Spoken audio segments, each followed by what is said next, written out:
Widespread worry about a national health threat has local infectious disease experts in high demand. The recent patient's death from Ebola at a Dallas hospital has made Ebola preparedness a top news subject, but Northwest Indiana health officials say they've been tracking and planning their response to the virus for nearly a year.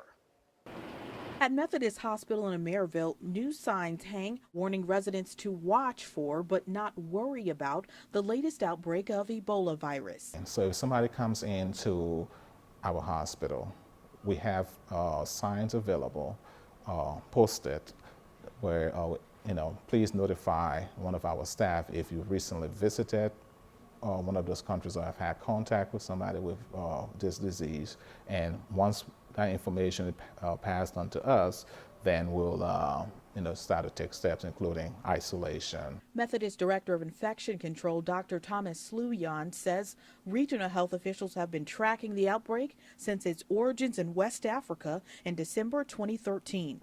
Even before the first travel-associated U.S. case of Ebola was diagnosed last month in a person who traveled to Dallas from West Africa, Sluyan says Methodist area hospitals, including the Gary campus, have put in place guidelines from the Centers for Disease Control and Prevention. If a patient with Ebola were to ever show up on our doorsteps, we'll be prepared. He says fighting myth with fact is a way to empower residents to protect themselves against Ebola, like knowing the way to contract the disease through direct contact, not through air, water, or food. All kinds of bodily secretions, including blood, stool, urine, sweat. It is not necessary to wear a mask if you are traveling.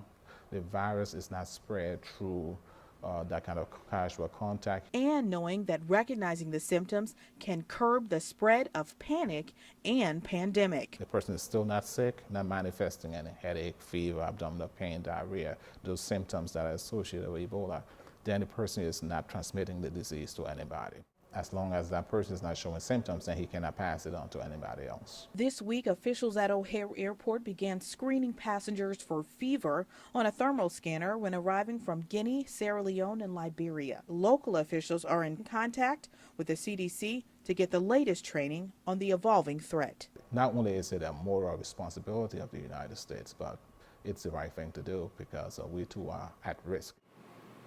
Officials reiterate that no cases have been suspected or reported in Indiana.